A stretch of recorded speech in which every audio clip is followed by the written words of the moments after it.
Bonjour à tous, c'est Nikola Tesla. Aujourd'hui Siri va vous présenter de nouvelles fonctionnalités, suite à la mise à jour de l'application Tesla. On se retrouve tout de suite après le générique.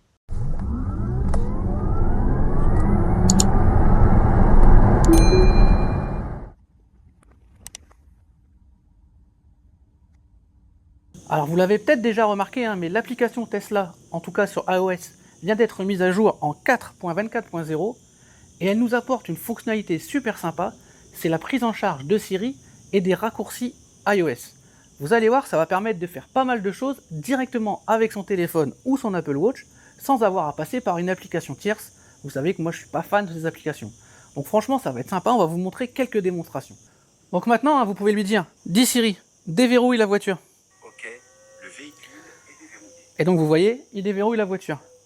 Dis Siri, verrouille la voiture. Ok, le véhicule est verrouillé. Par contre, vous allez voir en fait qu'il y a plein de fonctionnalités que vous n'allez pas avoir directement en parlant à votre téléphone. Pour ça, pour augmenter les capacités, j'ai envie de dire, il faut aller dans l'application Shortcuts, l'application en raccourci. Donc vous allez dans l'application raccourci, vous recherchez Tesla, et là donc vous voyez, donc vous faites tout voir, et là vous avez maintenant qui vous dit activer les raccourcis Tesla avec Siri. Vous cliquez dessus, à partir de maintenant, tout ce que vous voyez en dessous, c'est ce qu'il faudra dire pour activer la fonctionnalité. Par exemple, verrouiller Tesla, déverrouiller Tesla. Tout ça c'est assez naturel. Par contre, je vous avoue que ouverture Tesla coffre, c'est un peu bizarre. Mais ce qu'on peut faire grâce à raccourci, et d'ailleurs je vous invite même, une fois que vous aurez pris en main cette application, à me donner vos idées de raccourcis, parce qu'on peut faire des automatisations, et là le champ des possibles est quasi illimité. Moi je sais quand même ce que je vais lui dire, c'est que 5 minutes avant la fin des horaires de classe, etc., je vais lui demander de soit rafraîchir la voiture, soit chauffer la voiture. En fait je lui mettrai une température, et ça sera automatique. Donc ça c'est quand même pas mal. Le but ultime, ça serait qu'il y ait une fonction avec la météo, enfin qu'on puisse parer cette histoire de mode surchauffe, anti-surchauffe, là qu'on ne peut mettre que sans le sentinelle. Ça serait super. Pour l'instant, j'ai pas encore trouvé, mais on va chercher, on va peut-être trouver une solution. Donc, ce qui est pas mal, là, c'est que vous voyez donc toutes les fonctions qui sont d'origine. Mais en fait, il faut savoir qu'il y en a encore d'autres qui sont cachées. Donc en fait, comme vous voyez dans le menu, bon, verrouiller Tesla, déverrouiller Tesla, c'est assez logique et assez intuitif. Il y a ouverture Tesla coffre et il y a ouvrir Tesla coffre. Il faut savoir que normalement, il y en a un qui ouvre le coffre avant et l'autre qui ouvre le coffre arrière. Vous avouerez que c'est pas très précis. Surtout que je vous ai dit tout à l'heure que utiliser le terme ouvrir avec Siri, l'iPhone il aime pas trop, il confond avec les applications. Donc ce que vous pouvez faire, c'est vous créer vos raccourcis à vous avec une expression qui est plus logique. Et en plus, vous allez voir que du coup, vous allez avoir accès à d'autres fonctionnalités qui ne sont pas écrites dans ce menu. Donc pour ça, en fait, il suffit de faire retour. Ici en haut à droite, vous avez un petit plus.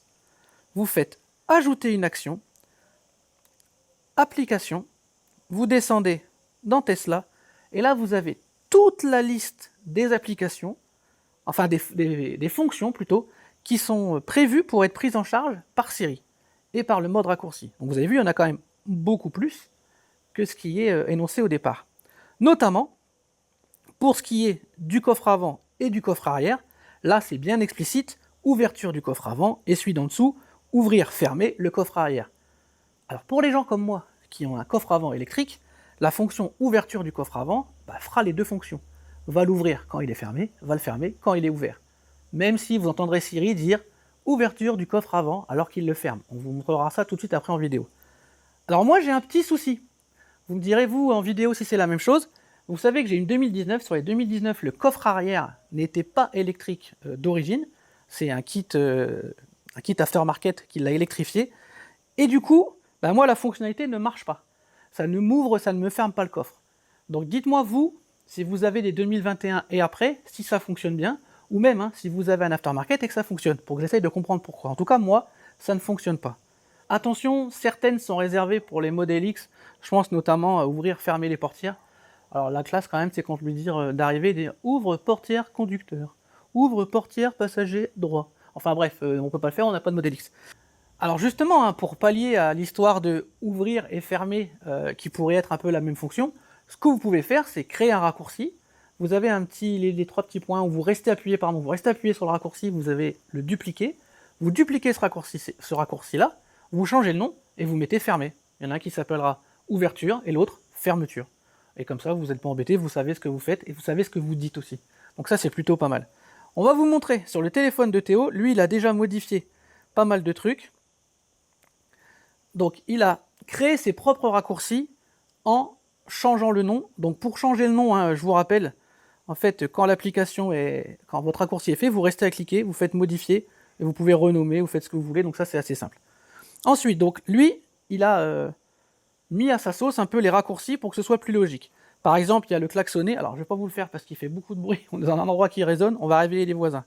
Mais on peut dire, par exemple, dis Siri, active le dégivrage. Dis Siri. Alors, il a quand même mis le coffre arrière pour essayer, mais ça ne fonctionnait pas. Par contre, regardez si je fais dis Siri, ouverture du coffre avant.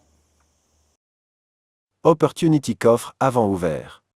Et ça nous ouvre le coffre avant. Et du coup, lui, il a fait la même fonction, mais qui s'appelle dis Siri, fermeture coffre avant.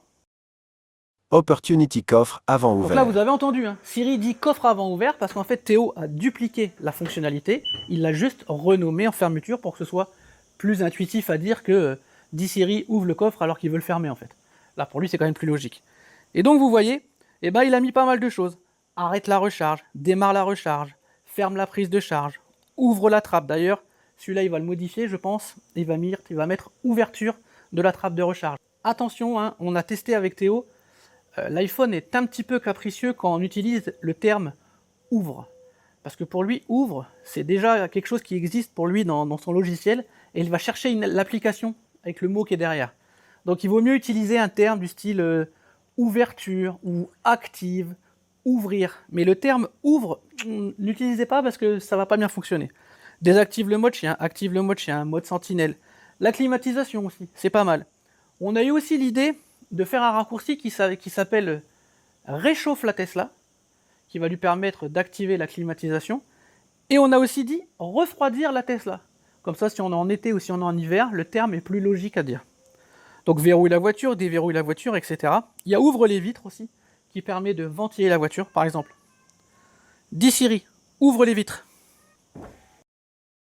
Les vitres de Opportunity ont été baissées légèrement. Et donc il a aussi mis la fonction dis Siri, ferme les vitres. Les vitres de Opportunity ont été remontées. Donc ça marche vraiment très très bien. Petit point de détail pour les personnes qui utilisent Home et qui ont aussi un système de climatisation, chauffage, tête thermostatique connectée. Attention, le terme climatisation, température, en fait, Siri va tout de suite essayer d'aller sur Home pour changer la température de la maison.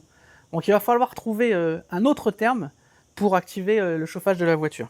Détail, hein, pour lui dire de réchauffer et de refroidir la voiture, c'est comme pour l'application. Hein. Quand il va allumer la climatisation, il va vous la mettre à la dernière température qui était dans le véhicule. N'oubliez pas ça. Hein. Donc, depuis tout à l'heure, hein, on parle de Siri sur le téléphone, mais pour ceux qui ont une Apple Watch, ça fonctionne aussi. Mais attention, petit détail, il faut retourner dans votre téléphone. Malheureusement, là par contre, pour le coup, c'est Apple qui a mal joué le coup. En fait, il faut retourner dans le téléphone, dans la même fonctionnalité qu'on était tout à l'heure. Il faut aller dans l'application raccourci et vous avez une icône Apple Watch. Et là, il faut aller lui rajouter les fameuses actions dont on parlait tout à l'heure, celles que vous voulez utiliser. Alors ceci dit, peut-être que vous ne voulez pas mettre sur la montre toutes celles possibles sur le téléphone. C'est peut-être pour ça que Apple plutôt a voulu dissocier les deux. Moi perso, j'aurais mis directement toutes les fonctionnalités de l'un sur l'autre. Peut-être aussi un problème de mémoire interne de la montre. C'est peut-être pour ça aussi qu'ils ont demandé aux gens de calmer le jeu. Mais par exemple, moi je sais que pour la voiture, je vais avoir besoin d'ouvrir et de fermer la voiture. Donc verrouiller, déverrouiller. Donc là, je l'ai rajouté. Donc une fois que vous avez fait ça, vous choisissez si vous voulez verrouiller ou déverrouiller la voiture. Donc moi en fait, je vais mettre les deux applications. Donc la première, je mets déverrouiller, j'y retourne et je vais chercher la même fonctionnalité. Et cette fois-ci, je vais lui dire que je veux verrouiller. Donc là, les actions sont enregistrées dans la montre. Alors, si vous ne voulez pas vous faire avoir comme moi, un rappel, hein, c'est que le raccourci, c'est exactement ce qui est écrit. Donc là, par exemple, il aurait fallu dire verrouiller / déverrouiller 1. Donc en fait, on va le renommer, hein, et celui-là, c'était déverrouillé. Donc une fois que vous avez renommé dans votre application en ouvrir la Tesla, déverrouiller la Tesla, n'oubliez pas, mettez bien la Tesla, ça fonctionne très bien. Dis Siri, déverrouille la Tesla. Opportunity déverrouillée. Et ça marche dans l'autre sens forcément. Hein. Dis Siri, verrouille la Tesla. Opportunity verrouillée. Donc voilà, hein, ça fonctionne vraiment très bien. Donc voilà, hein, une fonctionnalité qui est vraiment super sympa, qui était attendue depuis un petit moment. On en avait entendu parler, il y a eu des bruits de couloir il y a quelques mois, mais ça ne s'était pas concrétisé. Je vous invite à aller farfouiller un peu partout dans les menus, voir vous les applications que vous préférez, celles que vous installez. Dites-moi en commentaire, ça m'intéresse, les termes que vous utilisez qui fonctionnent le mieux. Ça peut être super intéressant. Si vous avez trouvé des automatisations qui sont pertinentes, on est preneur aussi. Il faut savoir qu'on peut partager ces automatisations, donc ça c'est quand même pas mal.